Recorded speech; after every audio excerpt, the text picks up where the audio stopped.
सुप्रभात बच्चों। आज हम लोग प्रायोगिक ज्यामिति के बारे में पढ़ेंगे। ये क्लास 7 का 17 नंबर इकाई है और उसके अंतर्गत हमारे 5 प्रश्नावली हैं और पांचों प्रश्नावली को हम लोग एक अवधारणा की मदद से पहले समझने की कोशिश करेंगे।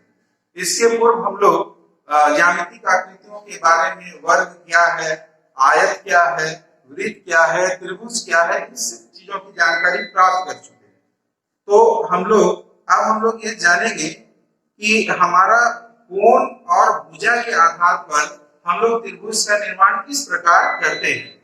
तो सबसे पहले हमको ये जानना है कि एक दिया हुआ रेखाखंड है,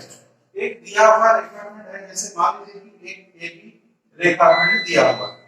इस AB रेखाखंड के सापेक्ष किसी बिंदु के सापेक्ष अब इस AB रेखा के समांतर कोई अगर समांतर रेखा खींचनी है तो हमें क्या करना है।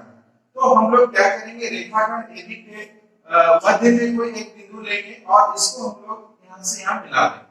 मिलाने के बाद यहाँ पर हम लोग एक कोई भी त्रिज्या का चाप खींचेंगे। चाप खींचने के बाद हम लोग इसको मापेंगे, इस चाप को मापेंगे। मापने के बाद यही कोण हम लोग इस बिंदु पर इसका निर्माण करेंगे। निर्माण करने के बाद यहाँ इसका जो माप है उस माप को लेकर के यहाँ पर हम लोग काट देंगे और उसी बार काटने के बाद इसको हम लोग मिला देंगे। यहाँ कटेगा उसको मिला देंगे। मिलाने के बाद हम लोग इस तरह से सरल रेखा खींचेंगे तो हमारा जो AB रेखा है, AB रेखा का समांतर BC हमारा प्राप्त होगा। तो इस प्रकार से हम लोग AB के समांतर BC रेखा प्राप्त कर सकते हैं और दोनों रेखाएं आपस में समानांतर होंगी। अब हम लोग मान लीजिए कि हमारा कोई सरल रेखा है और सरल रेखा के समानांतर मान लीजिए कि कोई सरल रेखा AB है, इसके समानांतर कोई निर्दिष्ट बिंदु नहीं है, लेकिन इसके समानांतर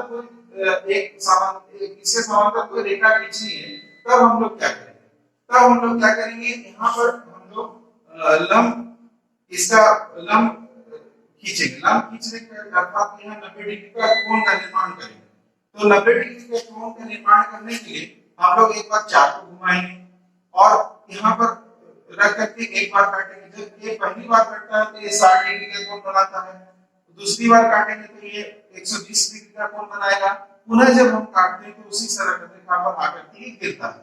तो अब है हमको 90 डिग्री का कोण बनाना है, तो ये हमारा 60 हो गया, ये हमारा 60 हो गया। इसका अगर हम लोग समविभाजन करेंगे तो ये 30 डिग्री होगा। तो इस तरह से हम लोग इसका आधा सदिश लेकर एक चाप काटेंगे, फिर यहाँ से हम लोग एक चाप काटेंगे। तो इस प्रकार हमारा ये लंब समविभाजन हो गया।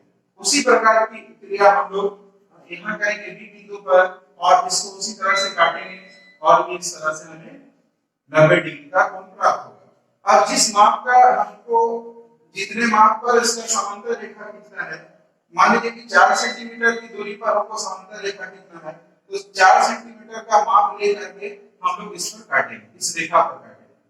तो इसी तरह इधर भी हम लोग 4 सेंटीमीटर का माप लेकर के इस सरल रेखा पर काटेंगे और इन दोनों कटान बिंदु को आपस में मिला देंगे। तो यह जो प्राप्त सरल रेखा है ये AB के समांतर होगा। इसको अगर मान लीजिए CD अगर हम लोग मानते हैं तो ये AB समानांतर CD होगा। इसको हम लोग गणितीय रूप में लिखेंगे तो ये हमारा हो जाएगा AB समांतर CD। इस रूप में हम लोग इसको लिख सकते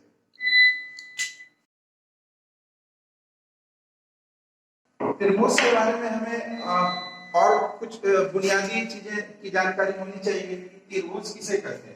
तो त्रिभुज क्या है, हमारा 3 रेखाखंडों से घिरा हुआ क्षेत्र, उसको हम लोग त्रिभुज कहते हैं। जैसे इस तरह की जो आकृति है ये त्रिभुज है, इसमें 3 रेखाखंड है, तीनों रेखाखंडों से घिरा हुआ क्षेत्र त्रिभुज है। अब क्या है, इसमें से हमको ये जाननी है कि अगर त्रिभुज के 3 कोणों का मान कितना होगा। तो हमें ये जाननी है कि त्रिभुज के जो 3 कोण होंगे, 3 कोणों का योग जो होगा हमेशा क्या होगा, 180 डिग्री होगा। तो इस बात को बच्चे याद रखेंगे कि त्रिभुज के 3 कोणों का माप हमेशा कितना होता है, 180 डिग्री होता है। पुनः हमको ये जानना है कि कोई एक त्रिभुज है तो उसका ये वाला जो कोण, इसको हम लोग कहते हैं बहिष्य कोण। क्या कहते हैं बच्चों? बहिष्य कोण। तो ये जो बहिष्य कोण है, ये बहिष्य कोण सामने के अंतःकोणों के योग के बराबर होता है। इसका मतलब अगर इसको 1 और इसको 2 रखें तो ये बहिष्य कोण हमेशा क्या होगा? सामने के अंतः अभिमुख कोण के बराबर होगा। इस बात को हमको जाननी है। और एक चीज है कि किसी भी, अगर मान लीजिए कि कोई समकोण त्रिभुज है, अगर कोई समकोण त्रिभुज है, समकोण त्रिभुज कैसे जानेंगे? कि उसका एक कोण वो हमेशा क्या होगा? 90 डिग्री होगा। तो 90 डिग्री का जो सामने का कोण होता है उसको हम लोग कहते हैं कर्ण, और बाकी दो भुजाओं में से एक होगी लंब और एक होगा आधार। तो हमें त्रिभुज में ये चीज जाननी होगी कि कर्ण जो है, कर्ण का वर्ग। तो बच्चों हम ये जानते हैं कि कर्ण का वर्ग, किसी भी समकोण त्रिभुज में कर्ण का वर्ग हमेशा बराबर होता है लंब के वर्ग का जोड़ आधार के वर्ग का। तो इसको हम इस तरह से जान सकते हैं बच्चों कि कर्ण का वर्ग बराबर लंब का वर्ग जोड़ आधार का वर्ग। ठीक है? तो इस तरह से हम लोग त्रिभुज के बारे में ये जो बुनियादी चीजें हैं इसकी जानकारी रखें। और एक चीज हमेशा याद रखनी है कि किसी त्रिभुज में, मान लीजिए कोई त्रिभुज है, तो त्रिभुज में हमेशा, मान लीजिए कि ये आपका पहली भुजा है, ये दूसरी है, तीसरी भुजा है, तो दो भुजाओं का योग हमेशा तीसरी भुजा से क्या होगा? ज्यादा होगा। तो ये आधारभूत चीजें थी जो हमें जाननी चाहिए त्रिभुज की रचना के दरमियान में। अब हम लोग त्रिभुज किस तरह से बनाएंगे, रचना का निर्माण किस तरह से करेंगे, हम उस पर चलेंगे। तो चलिए हम लोग रचना का निर्माण करते हैं कि किस तरह से त्रिभुज के रचना का निर्माण हम लोग किस तरह से करेंगे। तो सबसे पहले जैसे मान लीजिए कि हमारा 3 भुजाओं की लंबाई के आधार पर त्रिभुज की रचना, जिसको हम लोग एस कसौटी बोलते हैं, एस कसौटी, या इसको हम लोग एस मान्यता के अनुसार, अगर किसी त्रिभुज की तीनों भुजाओं का मान अगर दिया हुआ है तो हम लोग त्रिभुज का निर्माण किस प्रकार से करेंगे। फॉर एग्जाम्पल, अगर मान लीजिए कि हमें एक त्रिभुज दिया हुआ है, मान लीजिए ABC और ये आपका BC 5 सेंटीमीटर है, ये आपका 6 सेंटीमीटर है, ये आपका 4 सेंटीमीटर है। तो इस त्रिभुज का निर्माण हम लोग हमारे जो कंपास बॉक्स है, इंस्ट्रूमेंट बॉक्स है, उन औजारों की मदद से हम लोग किस तरह से इसका निर्माण करेंगे। बच्चों हम लोग आज इसी पर पूरा ध्यान इसी पर केंद्रित करेंगे। तो बच्चों जब इस तरह के रचना के निर्माण हम लोग करते हैं तो सबसे पहले हमें ये करना है, इसका एक रफ कार्य करना है। तो रफ कार्य करेंगे सबसे पहले। रफ में उसी तरह से हम लोग, ये हमारा त्रिभुज हो गया ABC, यहाँ पर 6 सेंटीमीटर है, यहाँ 4 सेंटीमीटर है और यहाँ 5 सेंटीमीटर है। तो इसको बच्चों हम लोग कैसे बनाएंगे, इंस्ट्रूमेंट की सहायता से इसको कैसे बनाएंगे, हम लोग इस पर अपना ध्यान केंद्रित करेंगे। तो जैसे हमारा BC जो है हमारा 5 सेंटीमीटर, तो सबसे पहले हम लोग BC 5 सेंटीमीटर का एक रेखाखंड ले लेंगे। बच्चों बताइए हमने कितने सेंटीमीटर का एक रेखाखंड लिया? 5 सेंटीमीटर का एक रेखाखंड लिया। अब क्या करेंगे, हम अपने जो हमारा कंपास है इसकी मदद से हम लोग क्या करेंगे, अपने जो निडिल है उस निडिल को यहाँ पर B पर रखेंगे, और जो यहाँ दिया हुआ इस रफ का हम देखेंगे कि हमारा ये 6 सेंटीमीटर है, तो 6 सेंटीमीटर का माप लेकर के यहाँ बैठा करके हम लोग इधर काट देंगे। पुनः उसी प्रकार C को शीर्ष बिंदु मानते हुए 4 सेंटीमीटर का माप लेकर यहाँ बैठाएंगे और पुनः इस पे काटेंगे। जो परिच्छेद बिंदु है उस वहां से क्या करेंगे, मान लीजिए वो हमारा A प्राप्त हो गया, वहां से स्केल की मदद से हम लोग इसको मिला देंगे। तो इस तरह से हमारा 6 सेंटीमीटर, 5 सेंटीमीटर और 4 सेंटीमीटर हो गया। अब बच्चों जब इस त्रिभुज का हम निर्माण करते हैं तो निर्माण के दरमियान हमने इसको किस तरह से बनाया है, तो जब उसको हम लोग चरण के रूप में लिखते हैं तो वो कहलाता है रचना के चरण। तो हमने जाना कि हमने इस त्रिभुज को कैसे बनाया है, तो चरण के हिसाब से अगर चलेंगे तो एबीसी त्रिभुज में हमने बीसी रेखाखंड 5 सेंटीमीटर लिया, बी को शीर्ष मानकर और 6 सेंटीमीटर का त्रिज्या चाप लेकर के हमने बी शीर्ष पर रख करके एक कटान बिंदु एक चाप लिया। उसी प्रकार सी को शीर्ष मान करके 4 सेंटीमीटर का त्रिज्या चाप लेकर के उसी काटे गए चाप के ऊपर में जब काटा तो हमें एक कटान बिंदु ए प्राप्त हुआ। अब बी से ए को और सी से ए को मिलाया और इस प्रकार जो त्रिभुज का विशिष्ट त्रिभुज का निर्माण हुआ वो एबीसी त्रिभुज है। तो ये बच्चों जब इसमें तीनों भुजाओं का मान दिया है तो हम लोग इस तरह से त्रिभुज का निर्माण कर सकते हैं। अब पुनः हम लोग बात करते हैं कि यही त्रिभुज जब एबीसी त्रिभुज एबीसी त्रिभुज और बीईएफ त्रिभुज, यहाँ भी 4, यहाँ भी 4, यहाँ 5, यहाँ 5, यहाँ 6, यहाँ 6 अगर सेंटीमीटर हो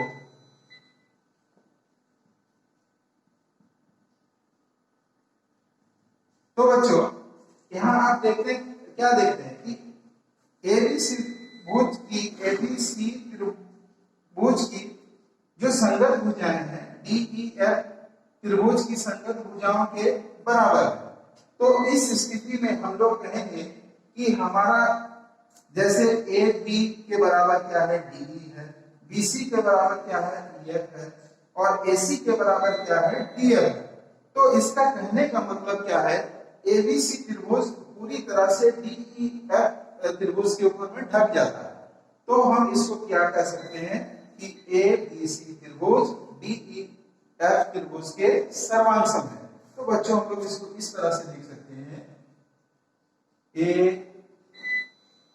त्रिभुज एबीसी सर्वांग त्रिभुज डीईएफ। ठीक है, अब हम लोग चलेंगे एस कसौटी। इसके आधार पर हम लोग किसी त्रिभुज का निर्माण करेंगे। बच्चों यहाँ ये समझना है कि एस और ए क्या है, इसको भी जान लेना जरूरी है। एस का मतलब होता है साइड, साइड का मतलब हुआ भुजा, ए का मतलब हुआ एंगल, एंगल का मतलब हुआ कोण। अब हमें समझना है कि किसी त्रिभुज के दो भुजा का मान और एक कोण का मान दिया होगा तो हम उस त्रिभुज का निर्माण किस प्रकार करें। तो बच्चों चलो इसी पर चलते हैं। जैसे मान लें हमने रफ में आपके लिए बनाया है कि एक त्रिभुज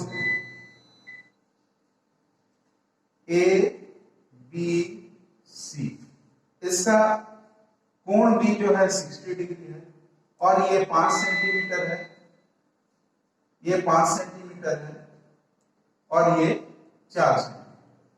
तो इस त्रिभुज को हम लोग किस तरह से बनाएंगे, तो इसको बनाने के लिए उसी तरह से हम जो इसके चरण है, जो इसके स्टेप है उसके बारे में जानेंगे।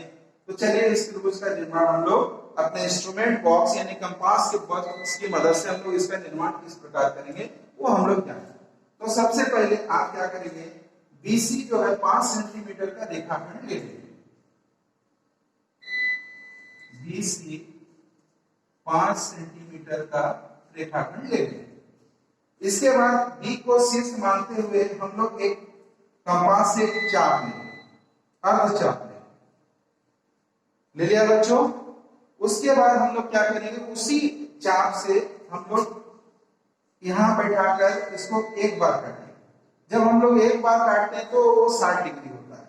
अब काटे गए बिंदु से इस बिंदु को, सिर्फ बी बिंदु को हम लोग मिलाते हुए आगे की ओर बढ़ा देंगे। क्योंकि बच्चों अब ए बी का कोई मान नहीं दिया हुआ है तो हमें ध्यान रखना है कि हम लोग सी बिंदु पर जो मान दिया हुआ है, सी बिंदु, चलिए हम लोग इसमें थोड़ा सा सुधार करेंगे, जो त्रुटि थी उसको दूर करते हुए। हमारा जो ए बी है वो 4 सेंटीमीटर है। तो इस स्थिति में हम लोग क्या करेंगे, 4 सेंटीमीटर का चाप लेकर के शीर्ष बी में बैठा करके इसको हम लोग काटेंगे, इस तरह रेखा पे काटेंगे। जहां कटान बिंदु है वहां से हम लोग सी को मिला देंगे। तो ये हो गया हमारा ए, ये हो गया बी, ये हो गया सी, और ये हमारा कितना है बच्चों 60। तो इस तरह से हम लोग कंपास की मदद से हम लोग इस त्रिभुज का निर्माण कर सकते हैं। रचना के चरण में इसको समझेंगे कि रचना, चूंकि रचना का चरण आपको लिखना है तो उसके स्टेप को जानेंगे किस तरह से हम लोग रचना का चरण किए हैं। तो सबसे पहले हमने बी सी 5 सेंटीमीटर का रेखाखंड लिया, बी को 6 मानते हुए हमने 60 डिग्री का कोण बनाया, 60 डिग्री के कटान बिंदु पर उसको हम लोग आगे की ओर ले गए, फिर 4 सेंटीमीटर का चाप लेकर सिर्फ B6 पर रख करके बढ़ाए गए रेखा पर हम लोग काटे, जहां पर कटा वहां से सी को मिला गया। तो इस प्रकार हमारा ABC एक अभिष्ट त्रिभुज का निर्माण किया गया। ये हमारे रचना के चरण। अब हम लोग अगला जानेंगे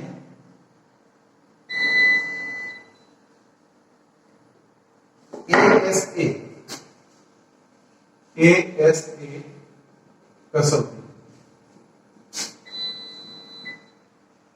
चलिए बच्चों, ये अंतिम है। अंतिम त्रिभुज का निर्माण हम लोग कैसे करेंगे। एक त्रिभुज में अगर दो कोण दिए गए होंगे दो कोण, मान लीजिए कि ये आपका 60 डिग्री है, 45 डिग्री है, और दो भुजाओं का मान दिया हुआ है, दो कोण और एक भुजा का मान दिया हुआ है, तो हम लोग इसका निर्माण किस तरह से करेंगे।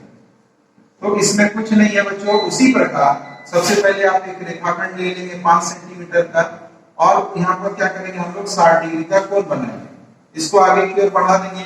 उसी तरह से जब हमको 45 डिग्री का बनाना है तो सबसे पहले हमको 90 डिग्री का कोण बनाना होगा।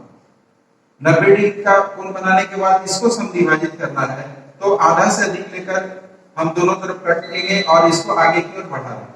तो इस तरह से हमारा ये 60 डिग्री हो गया, ये 45 डिग्री हो गया, और इस त्रिभुज का रचना का निर्माण हो गया।